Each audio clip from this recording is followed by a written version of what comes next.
یہ صرف ایک کہانی نہیں، یہ ایک ایسی حقیقت ہے جو انسان کو ہلا کر رکھ دیتی ہے۔ قرآن میں کچھ قصے صرف پڑھنے کے لیے نہیں، سمجھنے کے لیے ہوتے ہیں۔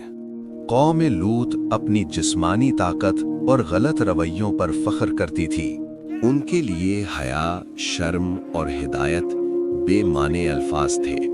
اسی اندھیرے میں اللہ نے اپنا نبی بھیجا، لوط علیہ السلام۔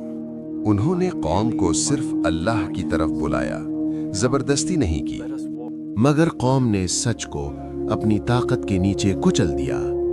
یہیں سے کہانی صرف غلطی نہیں، ضد بن جاتی ہے۔ اللہ نے مہلت دی، لیکن قوم سدھرنے کے بجائے اور بگڑ گئی۔ اب فیصلہ قریب تھا، مگر ابھی رحمت کا دروازہ بند نہیں ہوا تھا۔ قوم لوط کی زندگی باہر سے مضبوط لیکن اندر سے کھوکھلی ہو چکی تھی۔ لوط علیہ السلام روز انہیں اللہ کا پیغام یاد دلاتے تھے۔ وہ کہتے تھے، گناہ چھوڑ دو، پاک زندگی اختیار کرو، مگر قوم کے لیے یہ باتیں کمزوری کی نشانی تھیں۔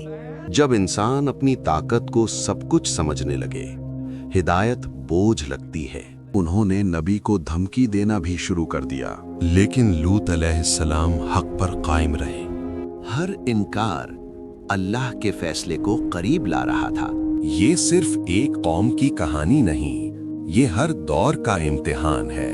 اور پھر وہ رات آئی جب مہمان شہر میں داخل ہوئے۔ سورج غروب ہوا اور شہر پر ایک عجیب خاموشی چھا گئی۔ اسی وقت اللہ کے خاص مہمان شہر میں داخل ہوئے۔ ان کی آمد نے قوم کے اندھیرے ارادوں کو جگا دیا۔ لوط علیہ السلام انہیں دیکھ کر پریشان ہو گئے۔ وہ جانتے تھے کہ یہ شہر مہمان کی حرمت نہیں کرتا۔ غلط خبر بجلی کی طرح پھیل چکی تھی۔ ان کی آمد نے قوم کے اندھیرے ارادوں کو جگا دیا۔ یہ وہ لمحہ تھا جہاں صبر اور عذاب آمنے سامنے تھے۔ لوط علیہ السلام نے انہیں روکنے کی کوشش کی، مگر قوم نے اس رات اپنی حد پار کر دی۔ رات گہری ہوتی چلی گئی اور گھر کے باہر شور بڑھتا گیا۔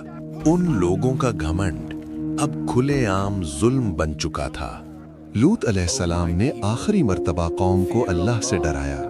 رات گہری ہوتی چلی گئی اور گھر کے باہر شور بڑھتا گیا، مگر قوم نے اس وارننگ کو بھی مذاق بنا دیا۔ جب انسان حد پار کر جائے، پھر وارننگز بھی بے اثر ہو جاتی ہیں۔ اب فرشتوں نے سمجھ لیا کہ فیصلے کا وقت آ چکا ہے۔ اللہ کا حکم زمین و آسمان دونوں میں محسوس ہونے لگا۔ قوم کو اندازہ بھی نہیں تھا کہ کیا ہونے والا ہے، اور پھر مہمانوں نے اپنی حقیقت ظاہر کر دی۔ اب وہ لمحہ آ چکا تھا جب حق کو چھپایا نہیں جا سکتا تھا۔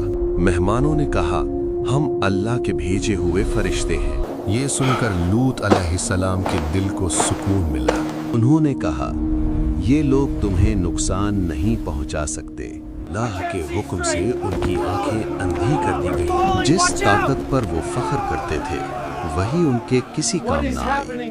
یہ صرف سزا نہیں تھی، یہ آخری تنبیہ بھی تھی۔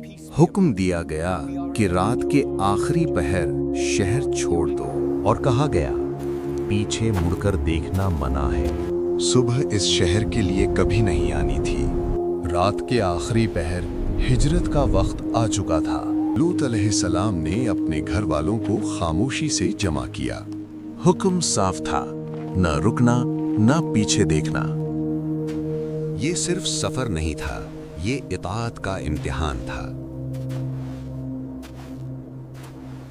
پیچھے ایک شہر رہ گیا تھا جو فیصلے کا انتظار کر رہا تھا۔ ہر قدم کے ساتھ دل اور تیز دھڑک رہا تھا۔ کبھی کبھی اللہ کی مدد صرف آگے بڑھنے میں ہوتی ہے۔ لوط علیہ السلام نے حکم یاد دلایا، پیچھے دیکھنا منع ہے۔ قدرت خاموشی سے اپنا فیصلہ تیار کر رہی تھی، مگر سب اطاعت پر قائم نہ رہ سکے۔ ہجرت جاری تھی، لیکن امتحان ابھی باقی تھا۔ لوط علیہ السلام بنا رکے آگے بڑھ رہے تھے۔ گناہ سے محبت حکم سے زیادہ بھاری پڑ گئی۔